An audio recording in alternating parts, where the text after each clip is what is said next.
Vamos ver quantos sobram vivos aí na aula depois dos jogos.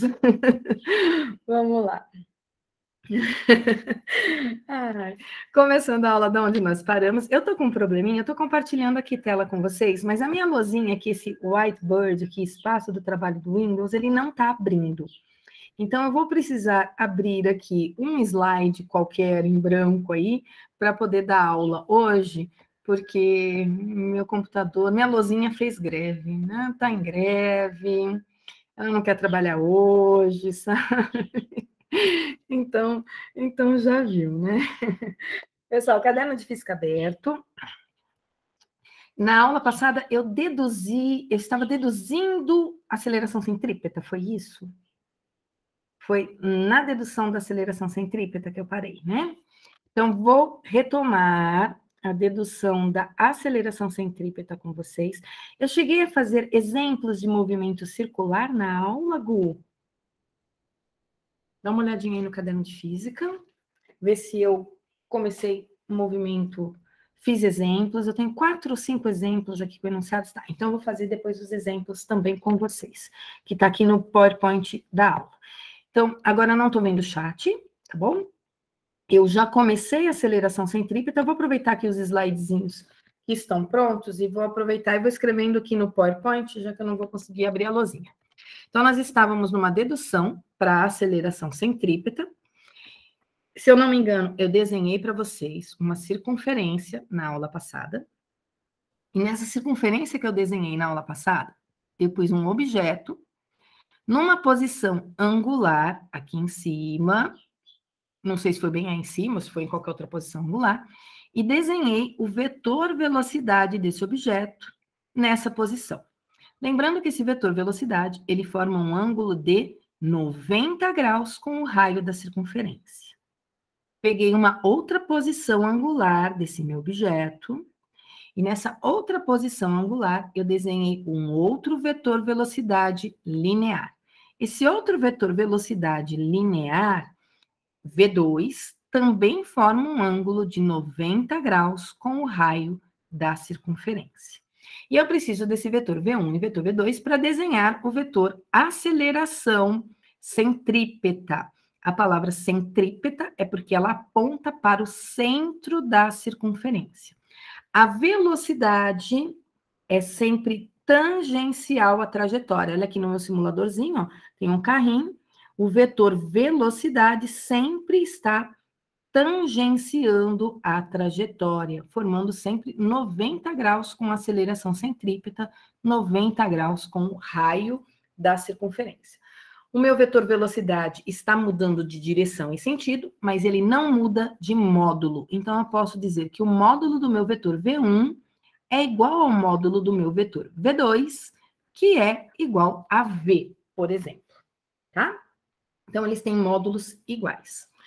Não lembro se eu desenhei para vocês a distância do centro até a posição angular 1, vou chamar aqui de A. Esse aqui é o raio. Eu não lembro se eu desenhei ele para vocês como um vetor. Se eu não desenhei ele para vocês como um vetor, desenha agora, tá? Aqui eu tenho, portanto, a primeira posição angular, aqui está o meu raio. Aqui eu tenho a segunda posição angular, aqui também está o meu raio. Desenha isso como vetor, tá bom? Vejam que o meu objeto mudou de posição angular. Ele saiu do A e foi para o B. Então, o ângulo mudou. A variação do ângulo aqui aparece com a letrinha alfa, tá bom? Nesse slide. Eu acho que na aula passada eu chamei de outra letra do alfabeto grego. Eu não lembro que letra eu chamei, mas aqui no meu slide está como alfa. Se aí no de vocês estiver como teta, não tem problema nenhum. Teta é esse negócio aqui, ó. Tá? Então, não tem problema se estiver como teta. Eu tenho o raio desenhado em duas posições diferentes. Como o meu objeto mudou de posição angular, ele saiu do ângulo A, foi para o ângulo B, a gente diz que ele teve uma variação de posição angular, tá? Eu posso dizer que o meu vetor R, meu vetor raio, mudou também de direção e sentido, tá?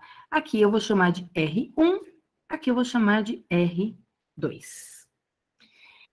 Como o meu vetor raio também mudou de direção e sentido, teve uma variação na direção e no sentido do raio, eu vou dizer que o meu vetor R, portanto, é R2 menos R1. O que é R2 menos R1? O menos R1 significa o meu R1 ao contrário. Meu R1 não aponta para cima? Como que é o meu vetor menos R1? O meu vetor menos R1 aponta para baixo. De tal forma que o meu vetor menos R1 e o meu vetor R2 ficaram unidos, origem com extremidade. Tá? Aí eu vou ficar com isso aqui, ó, vou fazer aqui no cantinho. Eu tenho o meu vetor menos R1 aqui. Aqui está o meu vetor R2, que tem o mesmo tamanho do R1. Aqui meu vetor R2. Fiquei com uma origem livre e uma extremidade livre. E aqui eu vou ter, então, o meu vetor na origem livre com a extremidade livre. E esse vetor eu vou chamar de delta R. Isso acho que eu não fiz na aula passada. Entre R1 e R2 está o meu ângulo alfa. Lembrando que R1 e R2 em módulo são iguais, porque é o raio da minha circunferência, tá? R1 e R2 são iguais. Deixa esse triângulozinho aí, ó, num cantinho do caderno de vocês, porque eu vou precisar dele daqui a pouquinho, tá? Na aula passada, se eu não me engano, o que eu fiz? Eu fui achar a aceleração centrípeta. E a aceleração é variação de velocidade. No caso, a nossa velocidade não está mudando de módulo, ela está mudando de direção e sentido. Então, eu preciso lembrar que toda vez que muda uma das características do meu vetor velocidade, isso já implica em aceleração. Mas a aceleração é variação de velocidade por tempo. Então, eu preciso achar o meu vetor ΔV. Quem seria o meu vetor ΔV? O meu vetor ΔV seria velocidade final, V2, menos V1. Isso eu acho que eu fiz na aula passada. O meu V1 está aqui em cima, ó, para a direita. Quem é o menos V1? É o meu vetor V1 apontando para a esquerda. Então, vou precisar inverter o meu vetor V1 para transformar ele em menos V1. Eu vou mudar o slide, estou indo para o próximo, tá? Porque isso aqui eu acho que eu fiz na aula passada.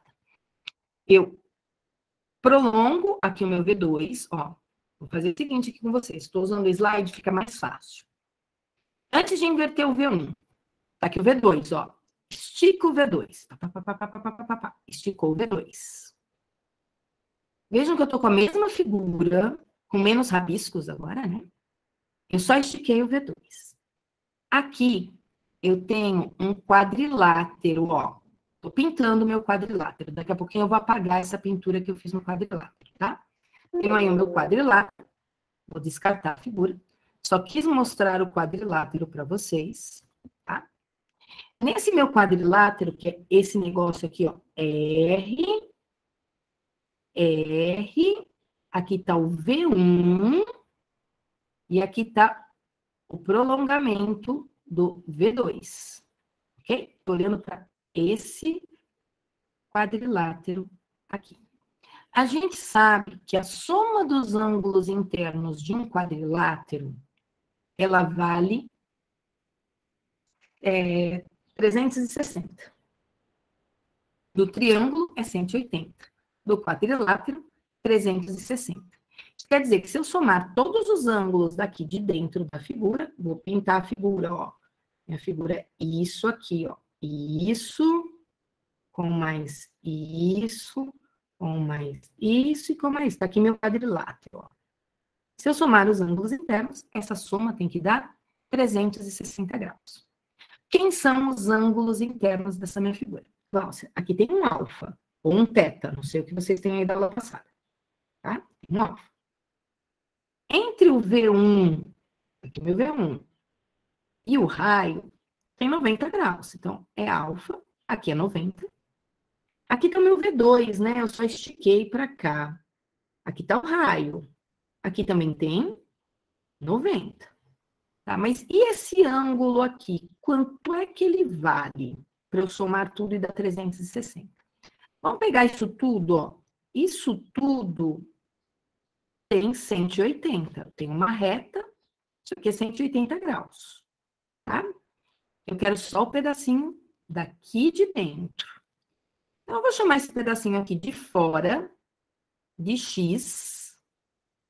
Portanto, aqui dentro, esse pedaço aqui, tudo tem 180, então esse pedacinho vai ser 180 menos o X.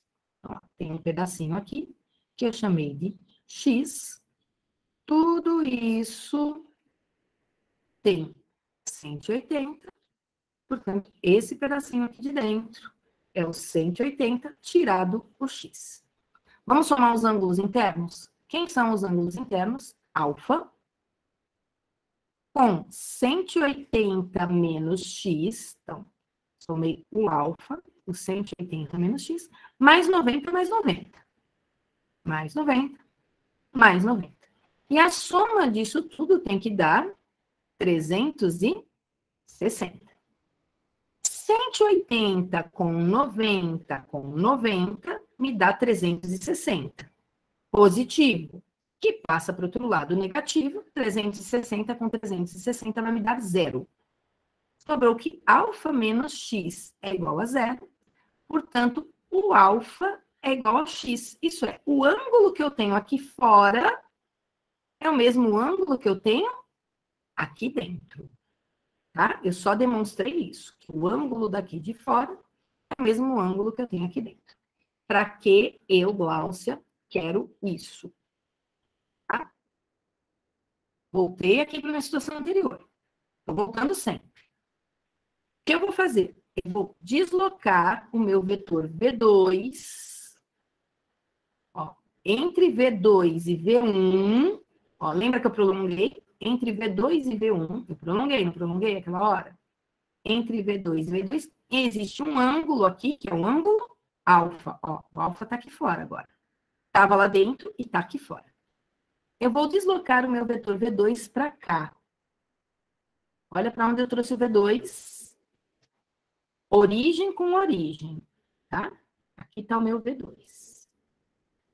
Posso fazer isso? Posso, desde que eu mantenha ele paralelo, tá bom? Ó, vetor V2, só desloquei ele para cá para ficar com origem. Entre V1 e V2 está o meu ângulo alfa. V1 continua lá, V2 está aqui embaixo. Entre V1 e V2 está alfa.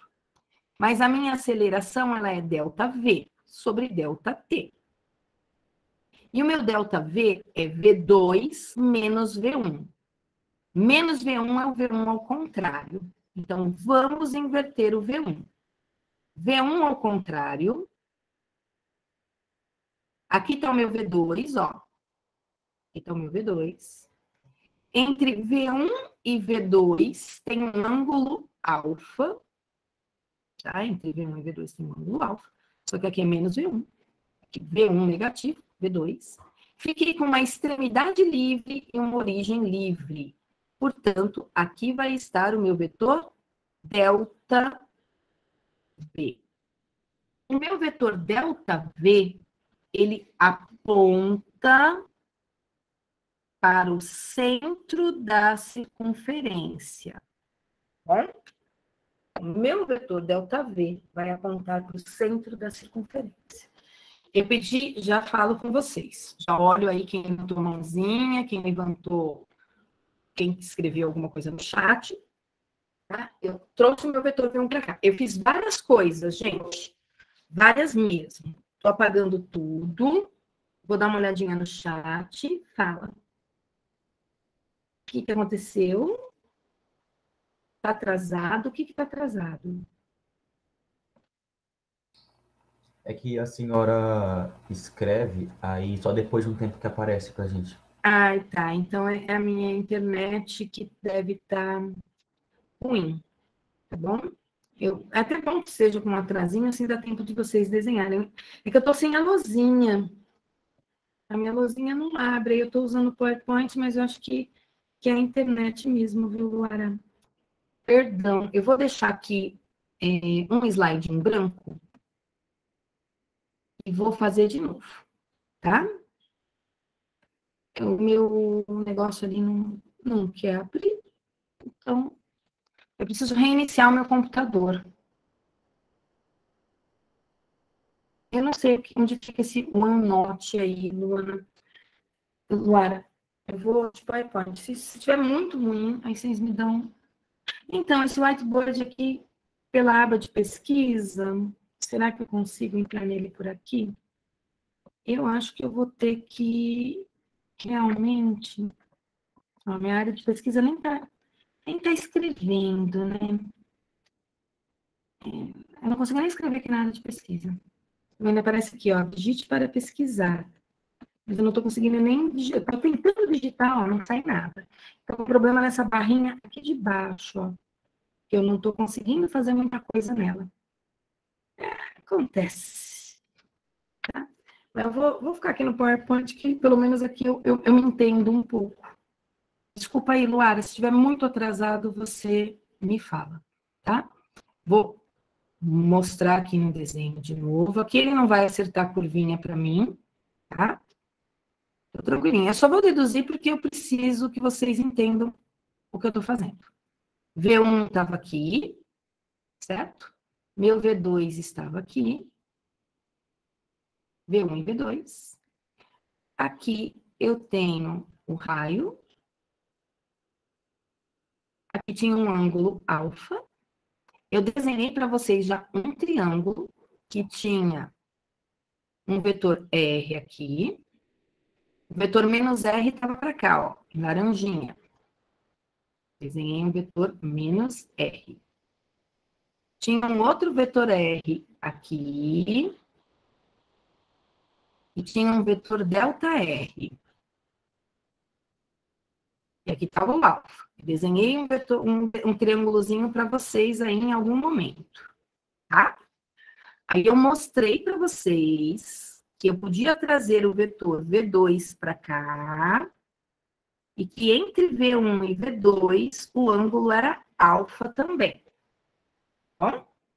Aí o que eu fiz? Eu inverti o vetor V1, porque eu preciso de delta V. E delta V é V2 menos V1. Então, eu inverti o V1. Quando eu inverti o V1, eu fiquei origem com extremidade, aqui, ó, origem com extremidade. O meu vetor ΔV fica na origem livre, com a extremidade livre. Nossa, hoje foi dia de vir jardineiro, olha só que saco. E aqui está o meu vetor ΔV apontando para o centro da circunferência. De tal forma que eu fiquei com um triângulo aqui, ó. Esse triângulo eu tenho, ele tem um lado que vale menos V1, V1, V2, todos eles têm o mesmo tamanho. Então, aqui é V. Aqui é o meu V2, que também vale V. Aqui está o meu ΔV. E aqui está o meu ângulo alfa. Tá? Então, eu estou com dois triângulos que eu preciso. Esse aqui dos R's e o triângulo das velocidades. E esses triângulos, eles são triângulos semelhantes. Como é que eu sei que eles são triângulos semelhantes? Eles têm dois lados com a mesma medida. Então, aqui mede R e aqui mede R. Tem um nome, esses triângulos que têm dois lados iguais, tá? Se eu não me engano, ele se chama isósceles. Entre os dois lados que são iguais, existe um ângulo alfa.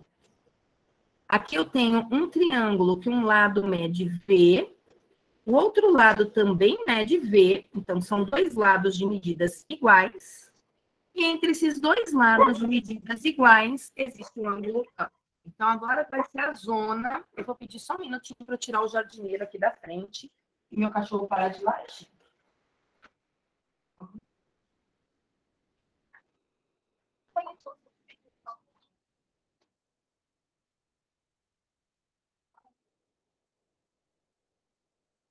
Obrigada.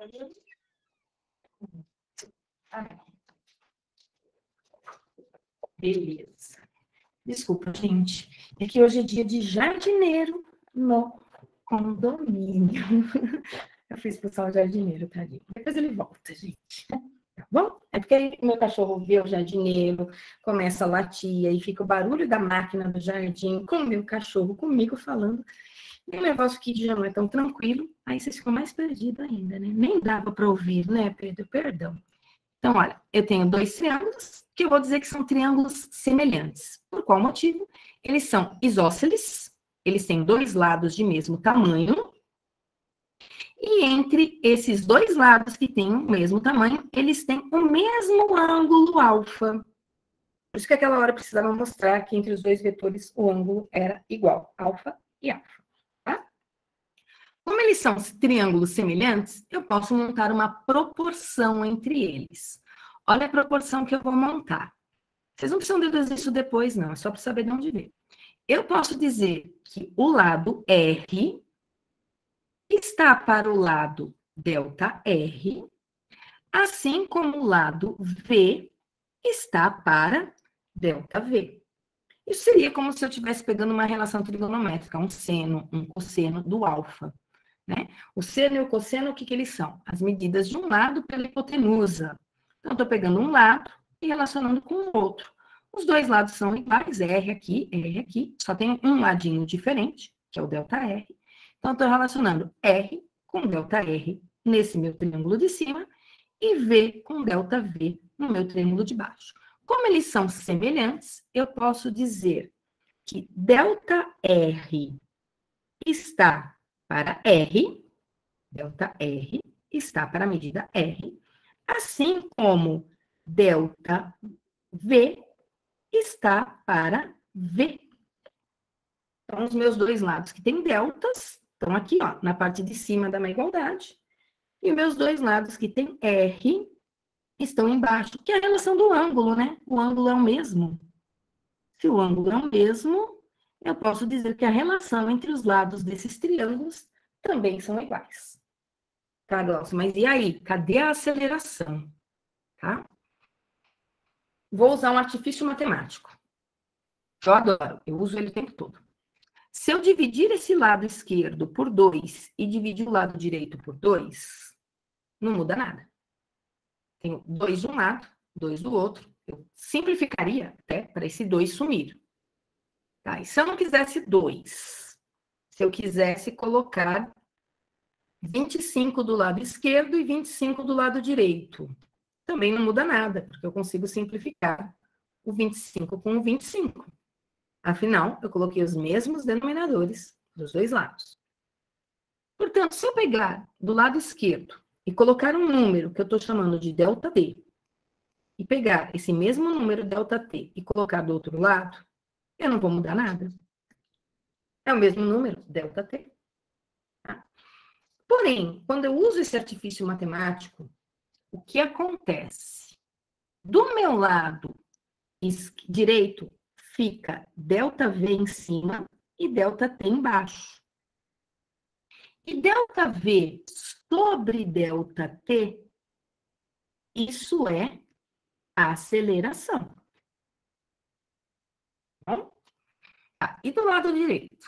Do lado direito, eu tenho um ΔR e um ΔT. ΔR seria um deslocamento em linha reta, como se meu objeto tivesse saído daqui para cá, se deslocou em linha reta. Tá? Então, isso aqui é como se fosse um ΔS, um deslocamento retilíneo. Isso aqui seria um ΔS, um deslocamento retilíneo, sobre um ΔT. E ΔS sobre ΔT é velocidade. Então, eu fico com V sobre R, e do lado de cá, eu troquei o ΔV sobre ΔT por A sobre V. O V está dividindo, eu vou levar ele para o outro lado. Como ele está dividindo, ele passa multiplicando. Eu fico com V vezes V sobre R igual a A. V vezes V é V ao quadrado. Então, a aceleração, ela vai ser V quadrado sobre R. Como essa aceleração, ela aponta para o centro, porque o meu ΔV aponta para o centro, essa aceleração é chamada de aceleração centrípeta. Não precisa deduzir essa equação o tempo todo. Eu só estou mostrando para vocês uma maneira, estou, na verdade, deduzindo aqui de um jeito, tem pessoas que deduzem de outro jeito, tá? Uma maneira de deduzir a equação da aceleração centrípeta. Tem outra maneira de escrever essa aceleração? Sim. Se eu pensar que velocidade linear é velocidade angular vezes raio. Se eu pensar nessa expressão, eu vou ficar com velocidade linear é angular vezes raio ao quadrado. Troquei o V por ômega R. Embaixo eu tenho R. Ômega elevado ao quadrado, R elevado ao quadrado, estou abrindo aqui o quadrado, sobre R. Cancelo um R de cima com um R de baixo. E aí eu tenho outra maneira de escrever a aceleração centrípeta. Eu posso escrever com velocidade linear ao quadrado dividido pelo raio, ou velocidade angular ao quadrado vezes o raio. Depende das informações que eu tiver no meu problema. Tá? Então, o que eu quero principalmente no caderno de vocês? Não precisa ter dedução, não. Precisa ter isto aqui, ó. Isto aqui tem que estar no caderno de vocês. As duas maneiras de calcular a aceleração centrípeta. Tá certo? Então, anotem isso aí no caderninho de vocês, que vocês vão precisar disso. Eu vou fazer um enunciado de alguns exercícios aqui com vocês, e aí vocês vão me dizendo se eu já fiz esse exercício com vocês ou não. Se eu já fiz, eu vou pulando eles, tá? E aí, até chegar num exercício que eu não tenha feito de movimento circular. Eu acho que eu não fiz nenhum exercício de movimento circular com vocês. Não sei se eu fiz um da lista, porque teve uma sala que eu fiz um da lista, mas eu não lembro se foi com a sala de vocês que eu peguei um exercício da lista para fazer ou não. Tá? Tô dando só um tempinho para tirar print desses meus rabiscos todos. No e-book tem uma aula gravada da dedução da aceleração centrípeta também, caso vocês queiram pegar lá no e-book a dedução, assiste lá de novo a aula. Tem aula de outros professores também gravados no YouTube, que vocês também podem assistir. Não tem nenhum, assim, especial, professor, que eu recomendo. Acho que o Amoedo tem aulas muito boas de física no YouTube. É um professor que, pelo menos, eu já assisti algumas aulas dele, e aí eu recomendaria para vocês. Ele chama Amoedo, se eu não me engano. Então, estou indo para os meus primeiros slides de movimento circular, tá? Para ver se eu já fiz os exemplos que estão aqui com vocês. Tá bom? Então, deixa eu só dar um tempinho para ele abrir aqui o slide. Acho que meu computador ele vai precisar ir para o técnico, porque a tecla 2 já não está funcionando direito, a tecla X também não. Estou tendo já problemas aqui no meu computador. Então, coloquem aí, vejam se eu fiz essas questões comentadas aqui com você. Vou chamar um técnico. É, Pedrinho, você é técnico? E a técnica de computador? Só espero que não tenha que formatar isso aqui de novo, né?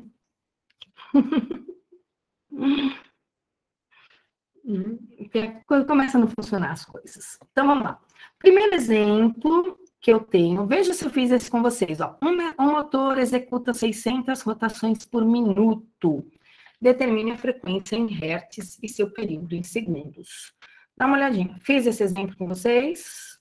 Olha aí no caderno. Não. Então, tá ótimo. Então, se eu não fiz esse, eu não fiz nenhum. Tá?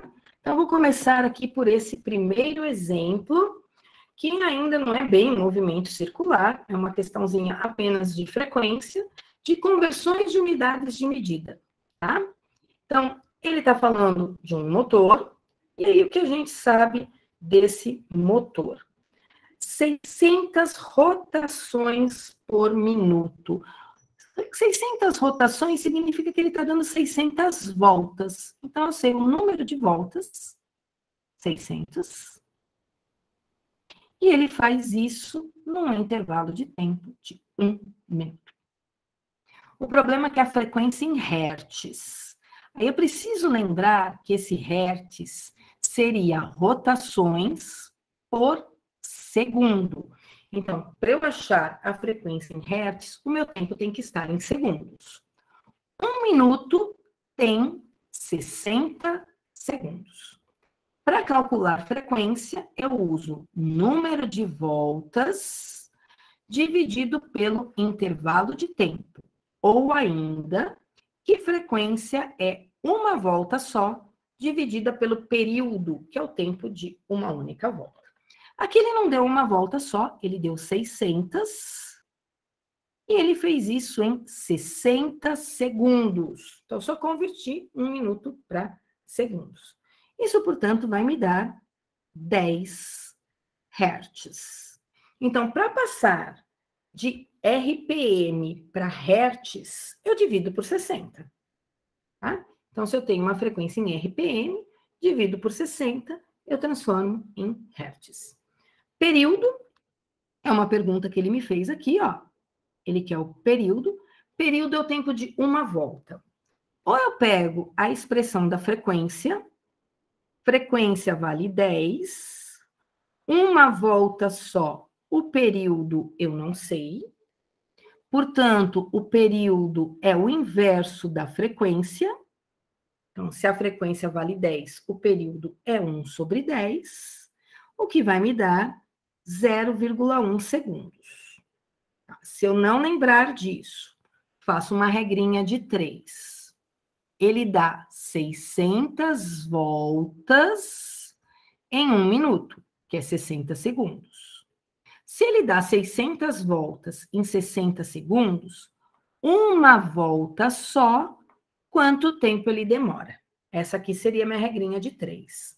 Se ele dá 600 voltas em 60 segundos, o tempo de uma volta vai ser a multiplicação disso em cruz, que vai dar 600 vezes x, igual a 60 vezes 1. O x, portanto, é 60 sobre 600, o que dá 0,1. Período é tempo, a unidade do período, portanto, é a unidade do tempo, segundos. Tá? Posso usar a expressão frequência é o inverso do período, ou período é o inverso da frequência. Um é o inverso do outro. Esse aqui é o exercício mais simples do simples, do simples, do simples de movimento circular, tá? Daí para frente já não tem mais tão simples assim. Eu acho que eu tenho mais um exemplo aqui de situação de frequência. Estou dando aí um tempinho, que é para vocês copiarem os meus rabiscos, tirarem print. Eu não sei o que vocês fazem. Vou para o próximo exemplo, tá? Eu vou sair daqui porque ele descarta os meus rabiscos, ok? Descartado os rabiscos, tem a resolução em PowerPoint, que está nos slides, que está no e-book, tá? Próximo exemplo de movimento circular. Um satélite artificial completa 6 voltas em torno da Terra durante 24 horas. Então, eu sei o número de voltas e eu sei o intervalo de tempo. Aqui é ΔT, não posso chamar de T maiúsculo. Chamaria de T maiúsculo se fosse uma volta só, mas foram 6 voltas.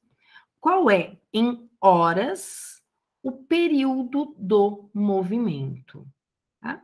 Aqui eu vou fazer regrinha de 3. ele dá 6 voltas em 24 horas. Aí eu preciso lembrar que período é o tempo para dar uma volta apenas. Então, uma volta, quanto tempo ele vai demorar? Ele quer em horas mesmo, tá?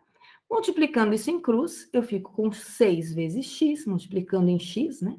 6 vezes x, igual a 1 que multiplica 24. Multipliquei cruzado.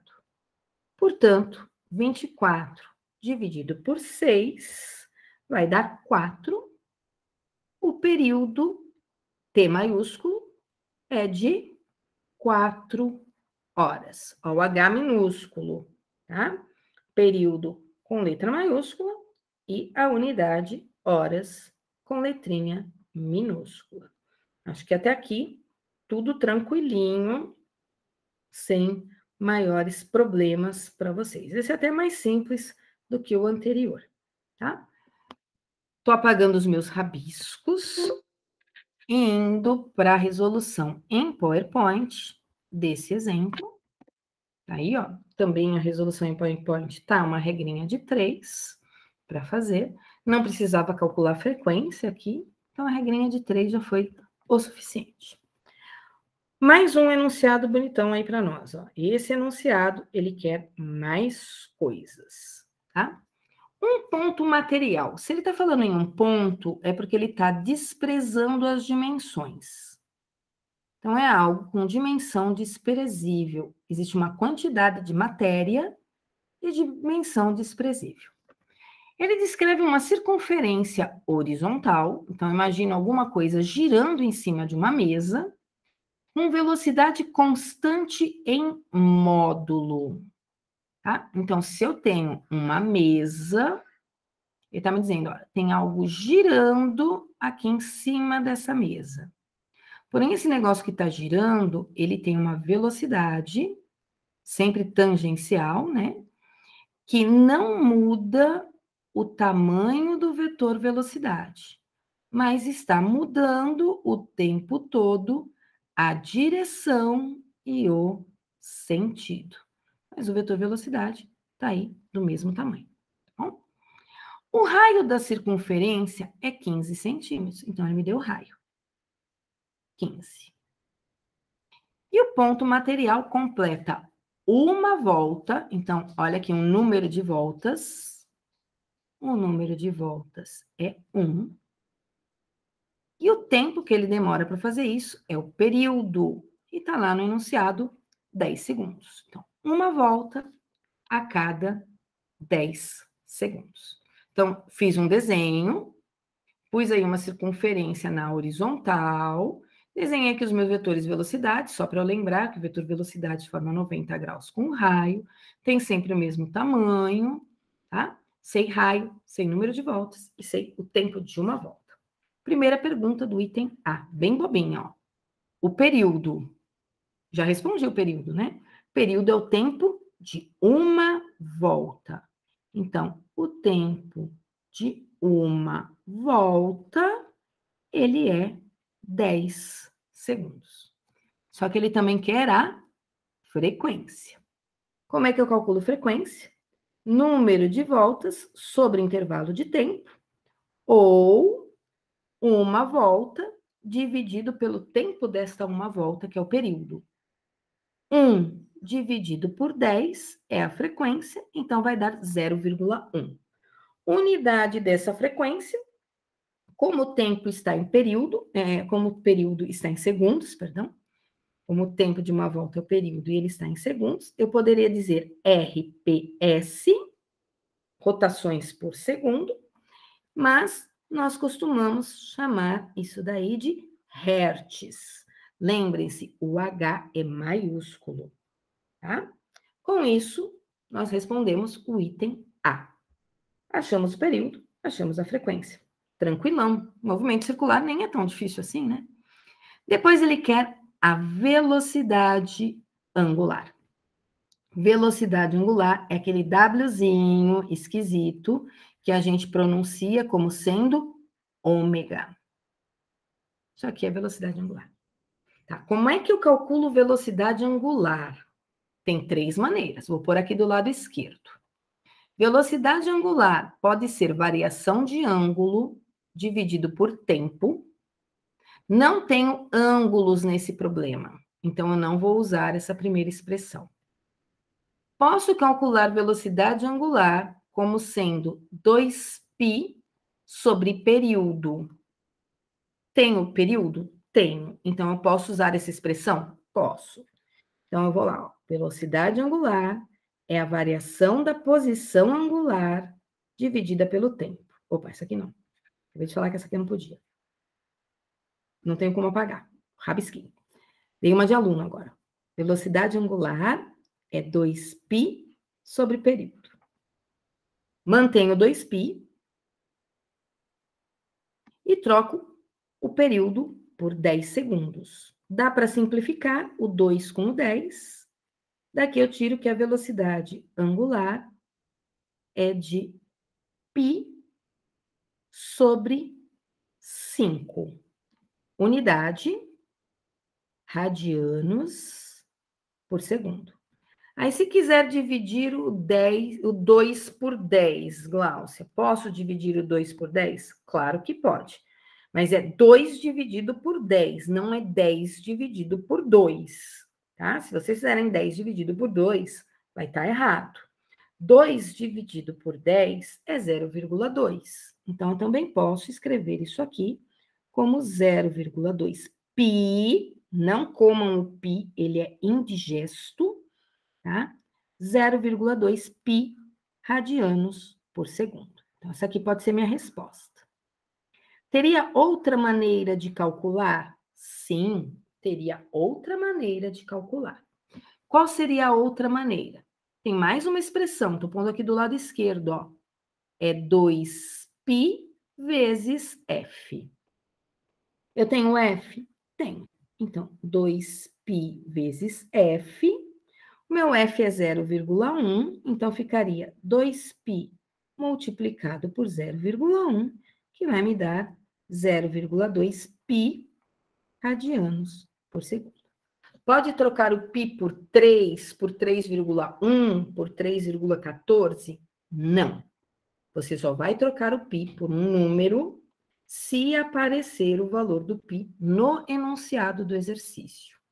Não apareceu π no enunciado do exercício, eu não posso trocar. O último item, eu vou criar mais um depois, tá? O último item, que é a velocidade linear. Velocidade linear, nós usamos a letra V. É o nosso velho e tradicional V do ΔS sobre ΔT. Ah, mas eu não tenho ΔS, como é que eu calculo esse V? Preciso lembrar que existe uma relação entre velocidade angular e velocidade linear. Que relação é essa?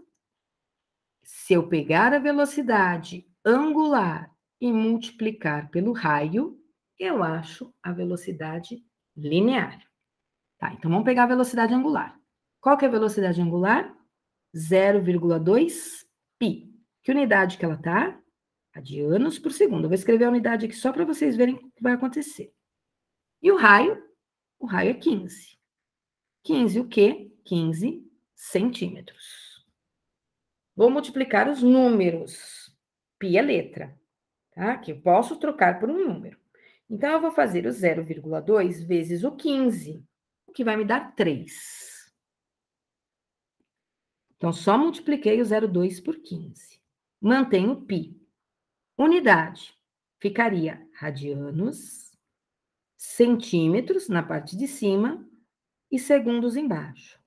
Mas eu comentei com vocês que radianos não é unidade de medida. Radianos não vale nada além de 1 aqui para mim, ó. Então, radianos vai embora. Portanto, a velocidade linear é 3π centímetros por segundo. Se no enunciado estivesse que o π vale 3, utilize π igual a 3. Eu faria 3 vezes 3 e daria a resposta como sendo 9 centímetros por segundo. Como ele não me disse o valor do π vai continuar aí, e eu vou ficar com a resposta como 3 π centímetros por segundo. O exercício não pediu, mas ele poderia... Opa, não é D, isso aqui tem C, né? Tem C. O exercício poderia ter pedido, então aqui está o A, olha a zona que eu fiz nessa lousa, ai que vergonha. Aqui está o A, que é para achar frequência e período. Aqui embaixo está o B, feito de duas maneiras diferentes, que é a velocidade angular. Aqui, ó, aqui embaixo. E aqui nesse canto está o item C. Desculpa a bagunça aqui da lousa, gente. Estou dando uma de aluno quando entrega a lista de física para a professora Gláucia, sabe? Faz assim na lista, sabe? Vai deixando cada coisa num canto e a professora tem que ficar tentando descobrir o que é depois. Aprende, né? O aluno aprende com o professor, olha aí. A, B e C. Vamos supor que o exercício tivesse um item D. Ele não tem, gente, ele não tem o item D, mas vamos supor que ele tivesse. E esse item D quisesse a aceleração centrípeta. E aí?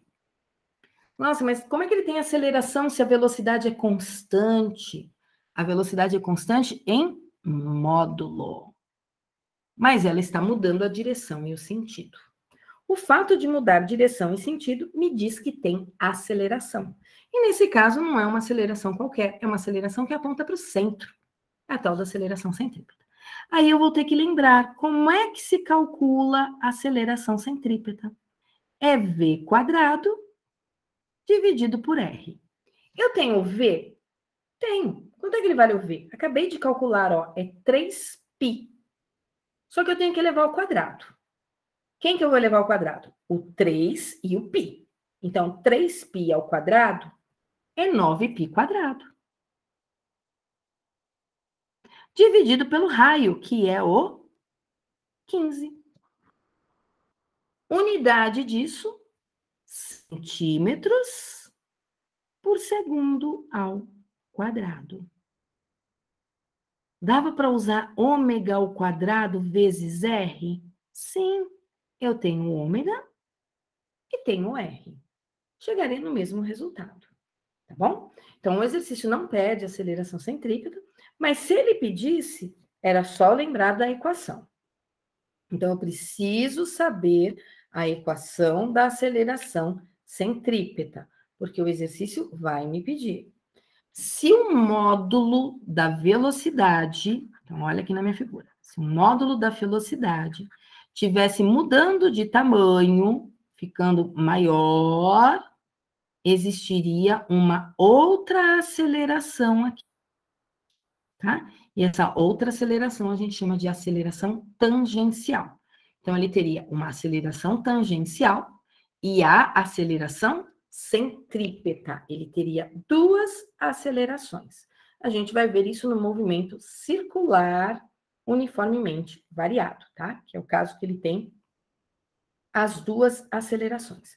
Eu vou apagar esse monte de rabiscos para deixar bonitinho aqui a resolução do PowerPoint, é claro, né? Não vou deixar essa zona que está aqui, né? Então, o cálculo da frequência do período, a velocidade angular, aqui com uma expressão só, 2π sobre período, poderia ser F. Aqui a velocidade linear, usando a expressãozinha, ó, V igual a ômega R. E lembrando que se ele quisesse a aceleração centrípeta, eu posso fazer V quadrado sobre R, que é o meu 3π ao quadrado, dividido pelo raio, que é 15. Não esqueçam que é o 3 que vai ao quadrado e o π também vai ao quadrado, tá? Vou para o meu próximo exemplo, que é o último que eu tenho aqui para fazer com vocês dessa situação, tá? O meu próximo exemplo fala da vitrola da vovó. O que é uma vitrola? Eu não tenho foto aqui.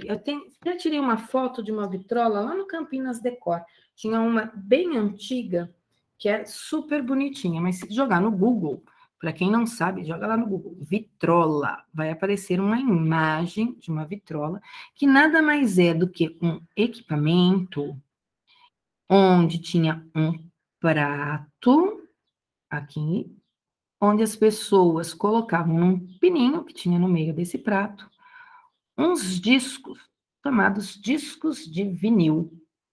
E aí tem uma haste aqui com uma agulha na ponta, que a gente colocava na beiradinha desse disco de vinil, e essa haste, esse prato ia girando, a agulha com um atrito no disco produzia um som que tinha um chiadinho, um ruído de fundo.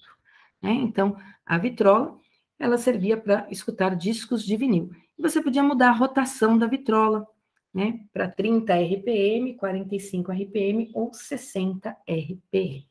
Aqui ele está falando o seguinte: na vitrola da vovó, um disco gira com frequência de 45 RPM. Então, ele me deu a frequência, ó, 45 RPM. Lembrando que isso significa o número de voltas é 45, e ele faz isso no intervalo de tempo de 1 minuto. 45 RPM, 45 voltas por minuto. Considerando nesse disco um ponto A, situado a 10 centímetros do centro, então, se eu pensar no disco, tem um ponto A, que está a 10 centímetros, então, ele me deu o raio do ponto A, 10 centímetros, e tem um outro ponto B, situado a 15 centímetros do centro do disco. Então, o A está ali, vou pôr o B aqui na bordinha, ó. Então, A e B estão no disco. Quando o disco gira, o ponto A e o B gira junto e na mesma frequência, tá? Eles têm a mesma velocidade angular. Eles não têm a mesma velocidade linear. Eles têm a mesma velocidade angular, tá? Isso é, eles, como estão girando juntos, eles sempre mudam o ângulo da mesma forma no mesmo intervalo de tempo. O que o problema quer saber? Vamos responder. Item A. A frequência, mas ele quer a frequência em hertz. E ele também quer o período, mas ele quer o período em segundos. Então, vamos lá. Frequência em hertz. Frequência é o número de voltas pelo intervalo de tempo. Ele dá 45 voltas. O tempo é 1 minuto. Eu vou escrever em segundos, porque o hertz é 1 sobre segundos. Dá para simplificar o 45 com o 60, tá? Isso vai dar, em decimal, 0,75. Eu vou trabalhar com decimal. 0,75 Hz. Olha o H maiúsculo, tá? Período é o tempo de uma volta. Eu posso fazer regrinha de 3. 45 voltas em 60 minutos. Uma volta só, quanto tempo demora? Ou então, eu lembro que frequência é o inverso do período. A frequência é 0,75. Isso é igual a 1 sobre t. O t, portanto, é o inverso de 0,75, que é o mesmo que eu falar que 1 dividido por 0,75 é o inverso, que vai me dar um período aproximado de 1,3 segundos. Período T maiúsculo, tá? Frequência em hertz, H maiúsculo. Item B.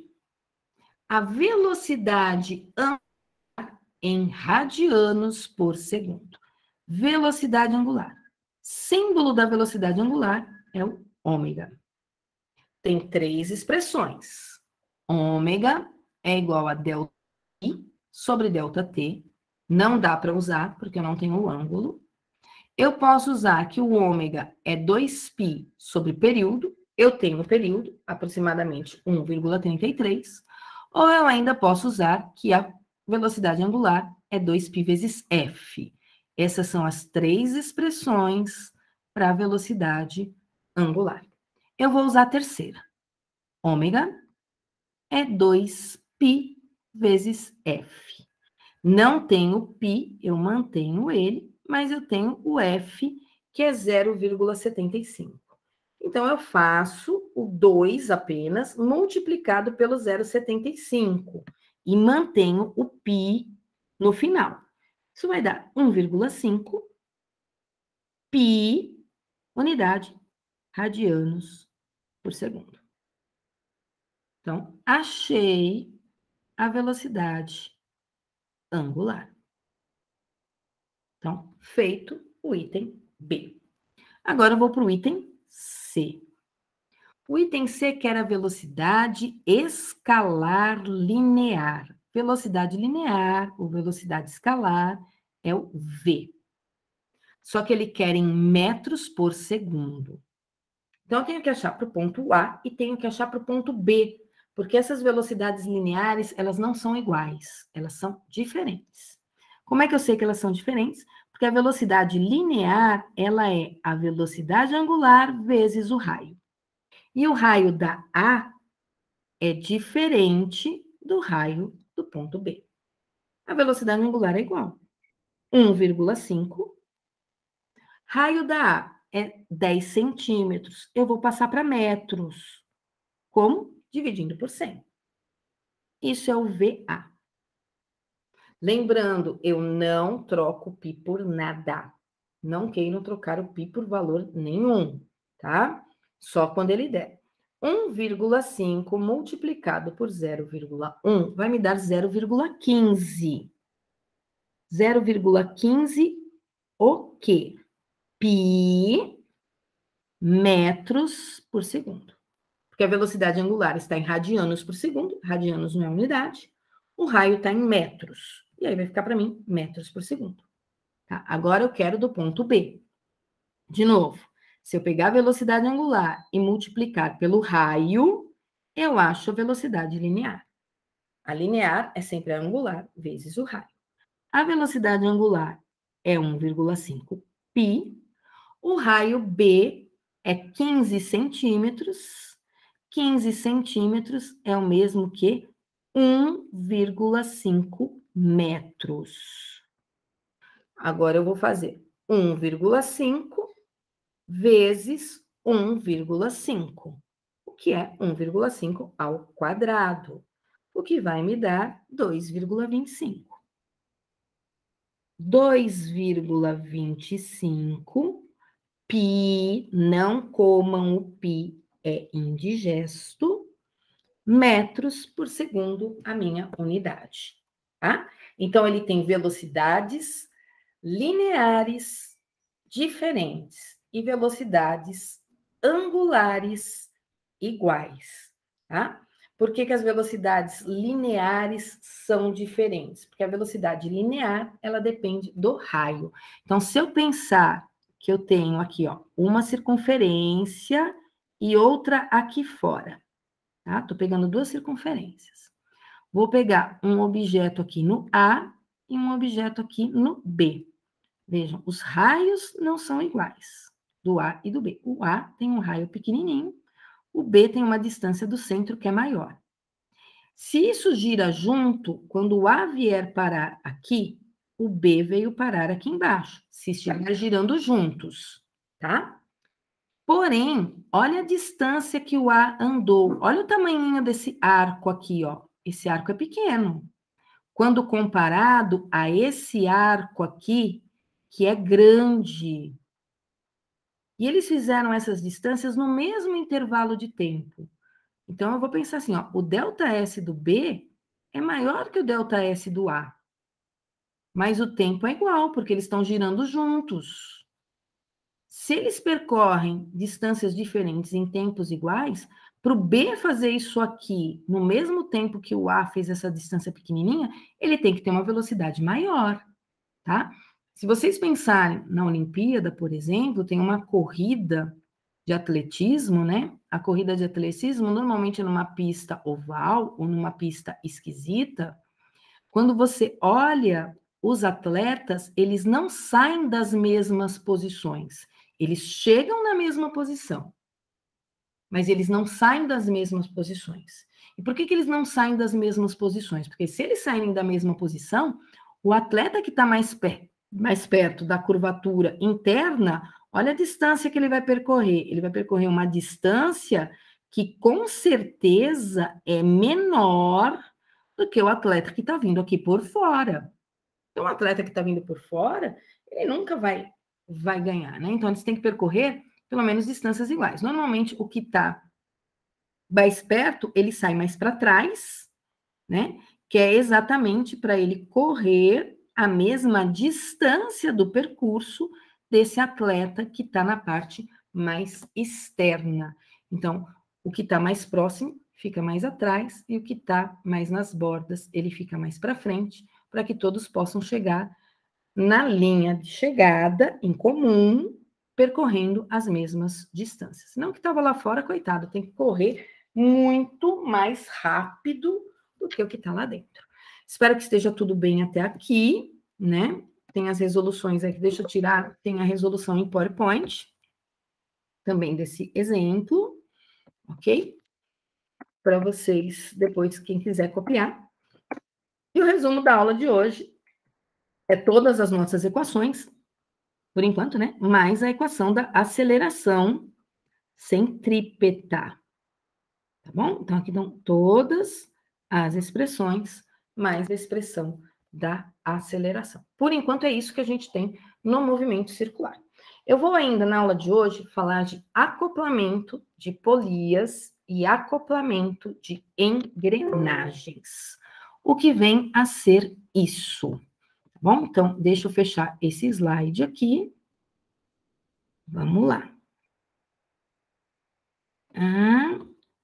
Deixa aqui para acoplamentos.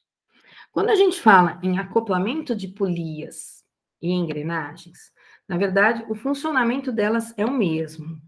É que as polias, elas não têm dentes, elas são desdentadas, né? As polias, elas costumam ser umas peças circulares, onde aqui, ó, tem um sulco, um vão, onde eu vou encaixar uma corda, alguma coisa para transmitir o movimento. A polia, ela é lisa, tá? As engrenagens, elas são aquelas rodinhas que têm dentinhos, igual na bicicleta, né? Na bicicleta, a gente tem um conjunto de engrenagens, que são essas rodinhas que têm dentinhos, onde a gente passa uma correia chamada correia dentada, para fazer a transmissão do movimento. Então, quando a gente fala de acoplamento de polias ou acoplamento de engrenagens, eu estou pensando em transmissão de movimento. Eu estou com um movimento de um lado que eu quero passar para o outro. O movimento das minhas pernas eu quero passar para a roda da bicicleta, por exemplo. E aí eu transformo um movimento linear, angular da roda, num movimento linear dela. De que maneira? Se eu pensar que a minha roda tem um perímetro, né? Ela tem aqui esse tamanho aqui do arco, coloca um barbante aqui na roda, mede esse arco todo, estica esse barbante.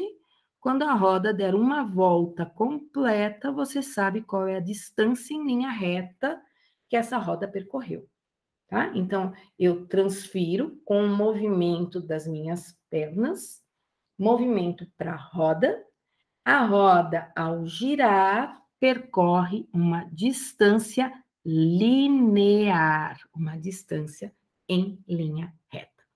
Quando a gente fala de acoplamento de polias e acoplamento de engrenagens, esses acoplamentos podem ser nos mesmos eixos, isso é, aqui eu tenho polias, ó, nessa minha figura aqui, eu tenho polias que estão ligadas num único eixo.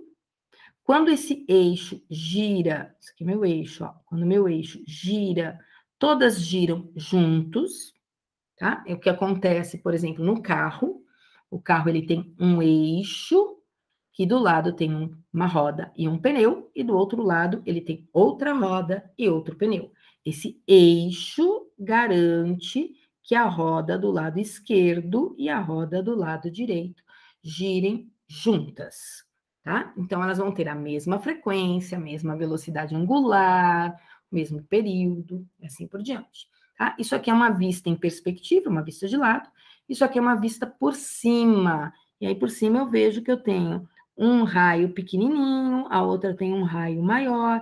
Aí, ele está pondo esses pontos, ó, P1, P2, P3, como sendo a distância do centro até a periferia, né? E aí, a gente consegue observar que P1, P2, P3 estão com distâncias em relação aos centros diferentes.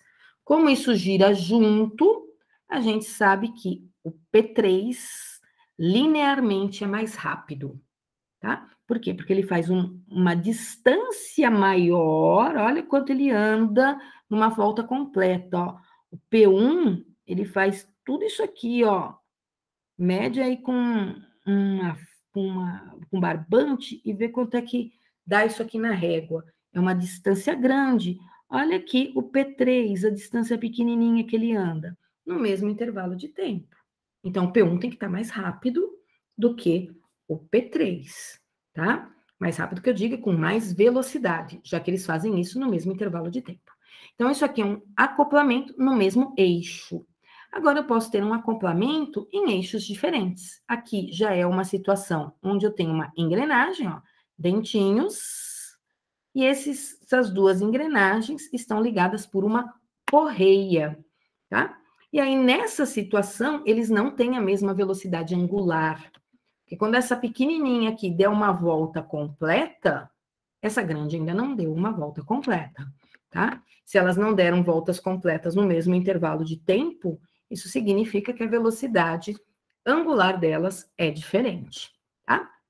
Eu vou usar aqui um simulador, estou clicando aqui para abrir uma página. Quando eu clico ali, depois no PowerPoint do e-book, tem um simulador, ele vai abrir essa página aqui, ó, simulador de engrenagens, tá? E quando eu rolo essa página, ele tá assim, ó, brincar com engrenagens é legal e dá para fazer isso online. Então, eu cliquei aqui, abri uma página em branco. Cadê as engrenagens? Para eu brincar com as engrenagens. Eu estou usando o mousepad aqui do meu notebook, tá? Então, eu desenho uma engrenagem. Ó, vai ficar horrorosa. Olha a minha circunferência, que coisa horrível, tá? Ele não desenhou. Então, ó, vou desenhar de novo. Vamos ver se ele desenhou. Não. Fazer um pouquinho maior, para ver se ele desenha. Ok, desenhou aqui uma engrenagem pequenininha, tá? Agora eu vou desenhar uma engrenagem. Olha que engrenagem linda. Olha que perfeição essa minha circunferência, né? Olha aí, que bonitinho que ficou, né? Então, ele desenhou para mim duas engrenagens. Eu consigo fazer mais uma aqui, ó. Deixa eu fazer mais uma aqui. Bom, eu consigo arrastar, peraí que eu não quero ainda a velocidade dela. Eu consigo pegar esta aqui pequenininha, ó. Tô aqui com o meu mouse mexendo, juntando os dois centros delas, ó. Então, eu fiquei com acoplamento no mesmo eixo. Quando eu coloco uma em cima da outra aqui, ó, estão no mesmo eixo. Agora, eu posso pegar aqui com o meu mouse e vou desenhar. Não, não quero a velocidade ainda. Eita, nós. Vou desenhar aqui uma correia. Olha que perfeição a minha correia, né? Minha correia passa aqui nessa pequenininha, depois ela vem aqui em volta, né? E aí eu fecho ela aqui. Opa, ela fechou na do meio, tá? Depois eu tento fechar na de volta. Fechou aqui no meio. Elas têm o mesmo tamanho, né? Vou ligar aqui. Opa, não pus velocidade ainda. Vou pôr uma velocidade aqui na pequenininha, no sentido anti-horário, e vou ligar isso aqui para girar, tá? Vejam que as duas pequenininhas giram com a mesma velocidade, que não é a velocidade da engrenagem grande, tá? As duas pequenas, como elas têm o mesmo raio, elas acabam girando com a mesma frequência. Agora, a grande está girando aí com uma frequência diferente. Vou mudar, deixa eu tentar parar isso aqui. Eu vou mudar a minha Ai, será que eu consigo apagar só isso? Acho que não. Tem que apagar tudo. Eu não sei mexer no programa. E vou pegar a pequenininha aqui. Vou pegar a grande de novo. Que belezura isso, né? O bom é que a gente faz de qualquer jeito e ele acerta. Isso que é o mais legal. Deixa eu tentar passar a minha correia aqui na grande. Gente, eu não tenho coordenação motora nenhuma, né? Acho que vocês perceberam que me falta coordenação motora. Uma coisa horrível isso, né? A pessoa nasce sem, depois não tem jeito. Vamos lá. Agora foi. Tá na grande. Agora eu vou pegar a pequenininha. Ok. Vamos ver se ele desenha a pequenininha. E vou pôr ela, sem velocidade. Aqui dentro. Quero ela sem velocidade. Tira a velocidade dela aqui. Ok? Então, o que acontece nessa situação? Tem que pôr velocidade, senão não vai, né, Cláudia? E lá é. Vou pôr velocidade na pequenininha. O que eu observo aqui? Nessa situação, eu tenho duas no mesmo eixo. Essa pequena que está dentro da grande e a pequenininha aqui fora. Vejam que quando a pequenininha dá uma volta completa, a grande com certeza não deu uma volta completa, tá? Então, as frequências não são iguais. Só que a pequenininha, que está aqui dentro da grande, ela está girando junto com a grandona. Então, a pequenininha tem a mesma frequência, as que estão no mesmo eixo, giram juntas. Então, tem mesma frequência, mesma velocidade angular. E a que está ligada aqui na correia tem velocidades angulares diferentes. E aí, depois, vocês podem usar esse site aqui e fazer várias simulações, ligando várias correias com essas engrenagens e ver aí o que acontece nessas situações que a gente vai ligando essas coisas de maneiras aí diferentes para fazer motores funcionar, né? Inclusive, a gente consegue fazer reloginhos. Nossa, eu não consigo passar correia. Eu sou muito lesada, gente. Desculpa, mas eu sou uma pessoa que não consegue fazer as coisas bonitinho. Por isso que a gente grava a aula para o aluno, né? Quando a gente grava a aula, a gente edita e fica só o que é bacana. Deixa eu fazer isso aqui girar para o outro lado e ver o que acontece nessa situação, tá? Então, aqui eu tenho essas engrenagens ligadas aí com correias diferentes, e aí eu vou inventando a máquina maluca que eu quiser, tá bom? Então, vou voltar aqui para os meus slides de acoplamento para falar de algumas coisas bem importantes para nós, tá? Então, estou começando aqui nesse acoplamento de polias, que está, deixa eu fechar isso aqui, que está acontecendo, fechar e-book, que está acontecendo através de uma correia, tá? Então, nessa situação, o que a gente sabe? Que as frequências não são iguais. Então, eu tenho do lado esquerdo a A e tenho do lado direito a B. Então, elas têm frequências diferentes. Para elas terem frequências iguais, elas teriam que ter o mesmo raio, tá bom? Então, quando a da direita, que é essa aqui que eu estou chamando de A, der uma volta completa, a da esquerda, que eu chamei de A, der uma volta completa, a da direita, que é a B, ainda não deu uma volta completa. Então, às vezes é necessário que a A dê duas voltas para que a B dê uma volta completa, tá? Quem anda de bicicleta sabe que você consegue mudar, através da catraca, né? A posição da correia dentada, porque você tem várias engrenagenzinhas onde você muda a posição, e aí você fica com a bicicleta numa marcha onde você pedala mais, e ela anda um tanto, você pedala menos, ela anda outro tanto, tá? Então, tá relacionado aí com as distâncias lineares que ela vai andar. Você sempre pedala aqui na esquerda, e a roda tá sempre ali na direita, a roda é a traseira, bom? Então, você pedala aqui na frente e a roda tá lá atrás. Aqui você vai pedalar bastante, ó, porque a minha correia tem um raio A pequenininho, então vou dar uma, duas voltas completas para que essa daqui de trás dê uma volta completa. Então, aqui vai dar várias voltas para que a outra dê uma volta apenas. Então, a frequência da A está maior do que a frequência da B, porque ela vai dar mais voltas do que a B, tá? Se as frequências são diferentes, isso significa que as velocidades angulares são diferentes também. Por quê? Porque quando essa daqui, a A, percorrer 360 graus, a B ainda não percorreu 360 graus. Vai percorrer um ângulo menor, né? Então, se ela percorrer um ângulo menor, a velocidade angular dela vai ser menor também. Porém, a A e a B têm as mesmas velocidades lineares. Como é que eu provo que isso tem a mesma velocidade linear? Imaginem vocês que eu peguei um ponto A, vou usar a figura mesmo daqui, né? Peguei um ponto A, tá aqui embaixo meu ponto A. Meu ponto A tá aqui. Peguei um ponto B, aqui do lado direito, e eu vou pegar na correia um ponto C. Vamos lá. Peguei 3 pontos. Um tá na polia da esquerda, o A. O B tá na polia da direita. E eu peguei um ponto C que está na correia.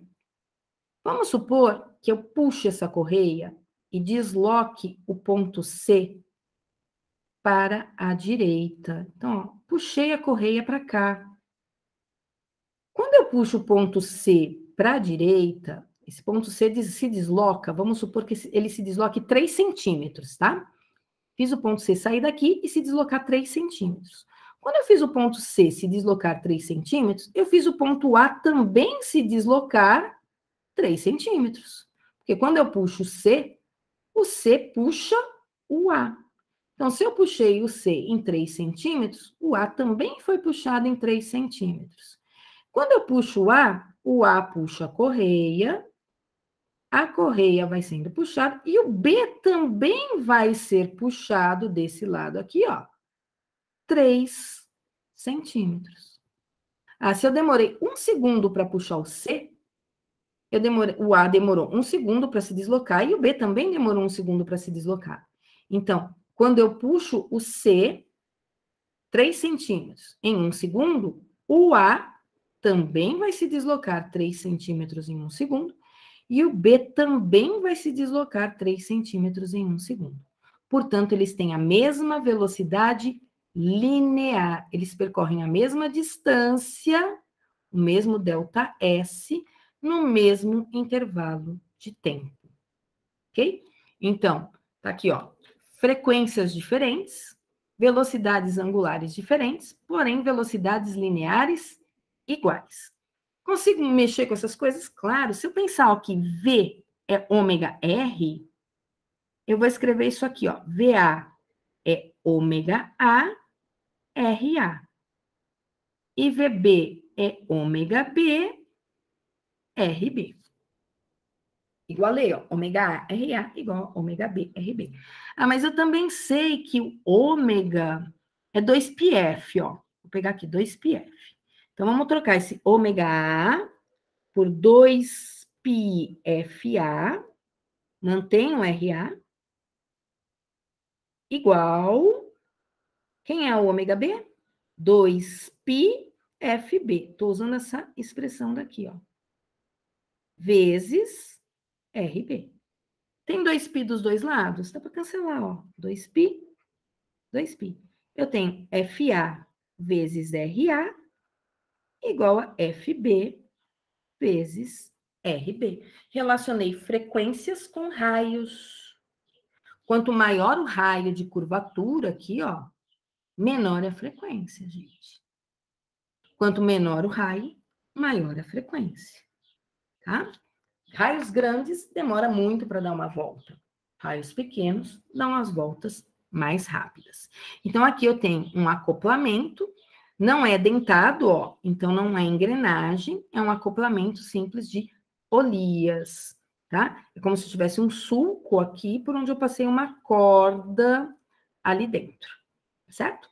Agora, quando elas estão no mesmo eixo, o que acontece quando estão no mesmo eixo? O mesmo eixo, para mim, seria essa bolinha aqui, ó. Tá? A A tem um raio RA, a B tem um raio RB, RB aqui é maior do que RA. O que eu sei? Eu sei que elas giram juntas quando elas estão no mesmo eixo. Portanto, elas têm mesma frequência. O eixo gira, as duas giram ao mesmo tempo. Quando a do meio dá uma volta completa, a daqui de fora também deu uma volta completa. Elas estão girando juntinhas. Então, a velocidade angular das duas é a mesma. Mas a velocidade linear é diferente. Por que a velocidade linear é diferente?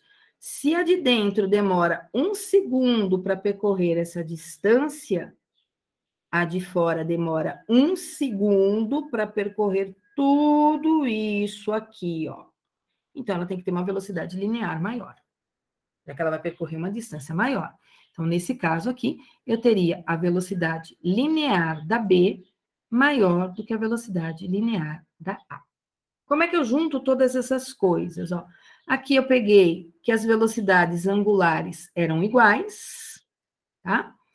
Eu sei que V é ômega R, isolei o ômega, fiquei com ômega igual a V sobre R, peguei o R que estava multiplicando, passei dividindo, então V sobre R é o ômega. Então eu escrevi o ômega A como VA sobre RA e o ômega B como VB sobre RB. E fiquei aqui com uma relação entre as velocidades e os raios, certo? Então, aí são essas situações que a gente precisa saber. No mesmo eixo, tem mesma velocidade angular. Se não estiver no mesmo eixo, tem mesma velocidade linear. Vou pegar aqui uma situação, um exemplo, para fazer aqui com vocês. Tá? Eu vou sair desse modo que está aqui de slide, eu vou pôr no modo de apresentação, porque aí ele some a resolução e a gente... Opa, deixa eu... Ah, não, estava no slide certo, era o slide do problema, né? Aqui, slide do exercício. Duas polias, A e B, ligadas por uma correia. Então, eu vou imaginar. Tem uma correia no meio do caminho, então não está no mesmo eixo. Tem 10 centímetros e 20 centímetros de raio. Então, a A é a pequenininha e a B é a maior. Ó, tem o dobro do raio. Então, eu vou desenhar aqui e a B eu vou desenhar do lado de cá. Aqui, A e B. E vou imaginar uma correia aqui em volta delas. Certo? Tem o raio da A, 10 centímetros.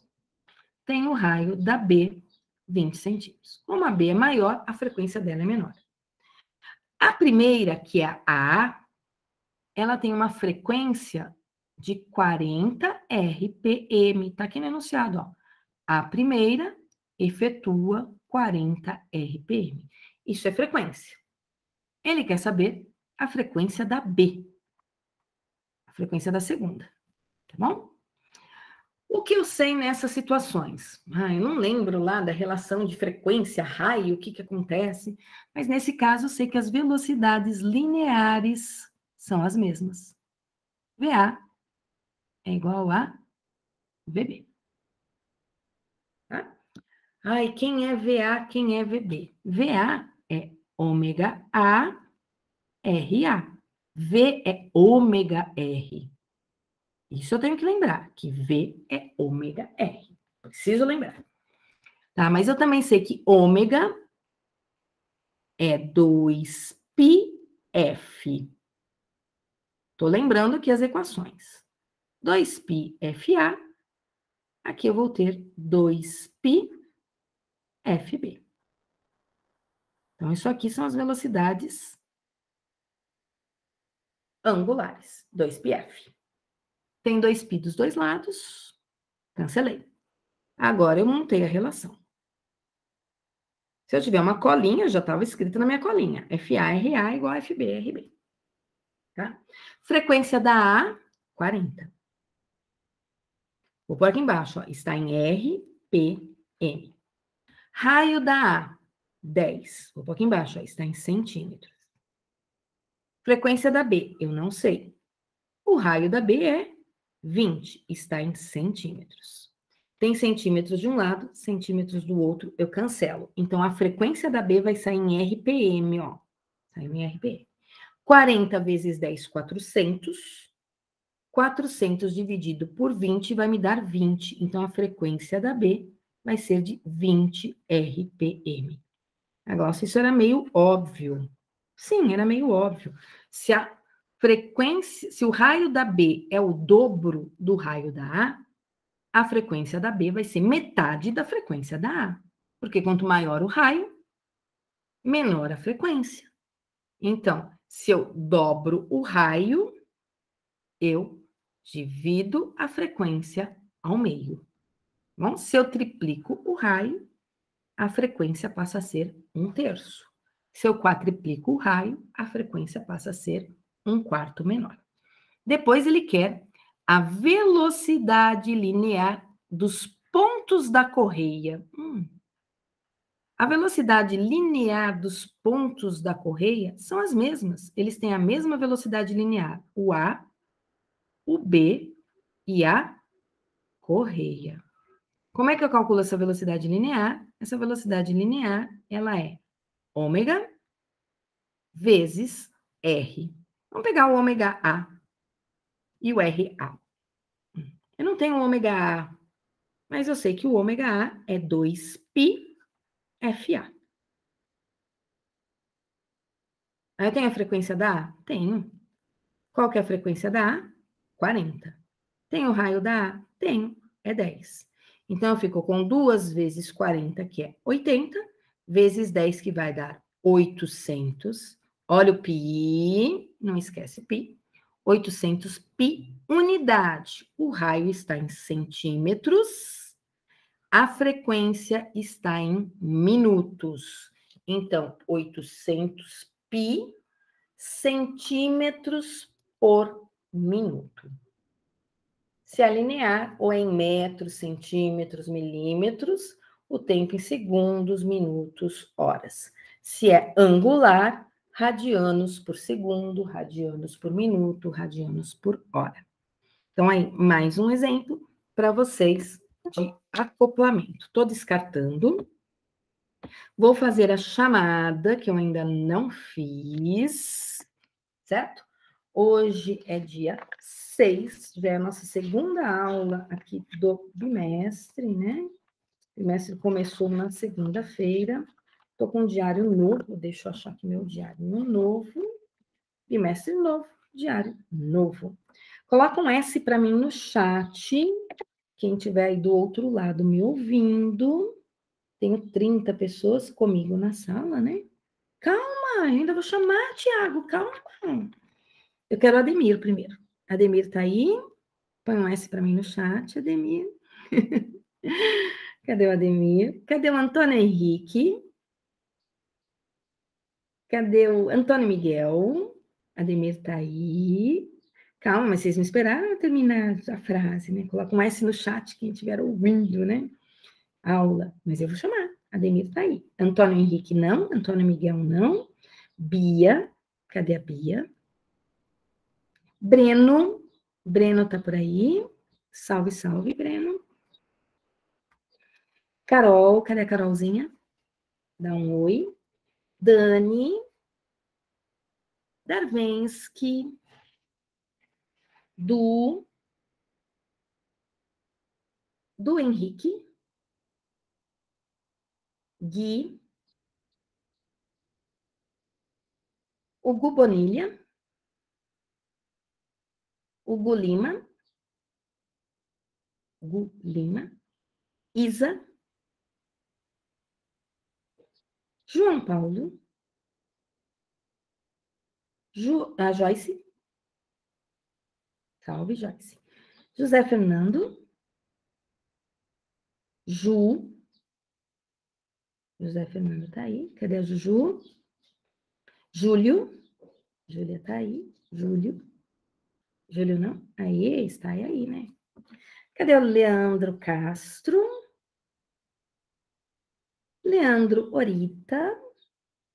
Salve. O Léo Amarante. o Léo Marques, Lelê, Letícia, salve, Luana,